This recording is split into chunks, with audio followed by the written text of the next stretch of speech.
آداب۔ میری شاعری کے سلسلے میں ایک نیا رخ آیا تھا 1998 میں، جب میں روحانیت سے متاثر ہوا تھا تو اس کے اثر کے تحت میں نے کچھ اشعار لکھے تھے، تو میں پڑھ دیتا ہوں۔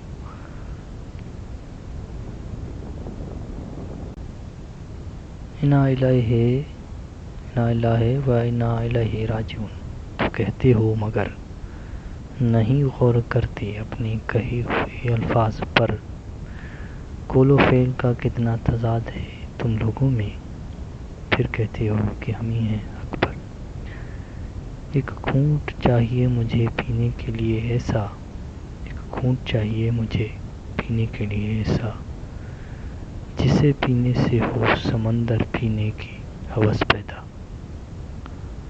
تو بنا لے چاہے کتنے ہی قوانین مگر، تو بنا لے چاہے کتنے ہی قوانین مگر، تیری نسل مٹا دے گی انہیں فرسودہ جان کر۔ تو بنا لے چاہے کتنے ہی قوانین مگر، تیری نسل مٹا دے گی انہیں فرسودہ جان کر۔ حقیقت تو ایک ہے اور ایک ہی رہے گی، حقیقت تو ایک ہے اور ایک ہی رہے گی، تو جان سکتا ہے حقیقت تفکر کرے اگر۔ حقیقت جانتے گر تو جھگڑا نہ کرتے، حقیقت جانتے گر تو جھگڑا نہ کرتے، مصلحت جانتے گر تو سوچا نہ کرتے، مصلحت جانتے گر تو سوچا نہ کرتے، کوشش کرتے گر تو شکایت نہ کرتے، کوشش کرتے گر تو شکایت نہ کرتے، یقین جو ہوتا گر تو ولادت نہ کرتے۔ مارچ 98۔ مجھے یقین ہے کہ ورود ہوگا تیرا، میری روح کی تڑپ تیرے لیے ہے۔ اچانک ایک خواب نے مجھے بتایا کہ بس تیری روح میرے لیے ہے۔ جیتنا چاہتے ہو تو لوگوں کے دل جیتو، جس جیت میں سکون بھی ہے اطمینان بھی۔ حقیقت کا علم دراصل انسان کا خلوص ہے، اس سے ہی اللہ کے ہاں آن بھی شان بھی۔ میرے دکھوں میں پوشیدہ ہے محور کوئی،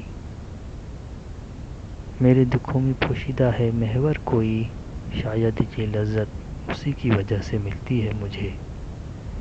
ایک انجانا سا غم ہر آن چھایا رہتا ہے مجھ پر، ایک انجانا سا غم ہر آن چھایا رہتا ہے مجھ پر، شاید خود میں گم نہ ہونے کی سزا ملتی ہے مجھے۔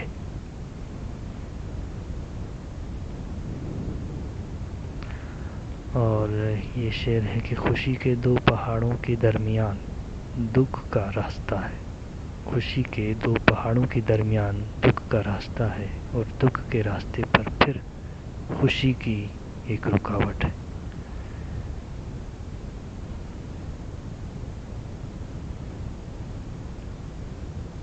اور یہ لاسٹ ہے، اس روگ کے عالم میں کچھ لکھ کر یہاں، اس روگ کے عالم میں کچھ لکھ کر یہاں، کیا ہلکا کروں گا میں یہ درد اپنا۔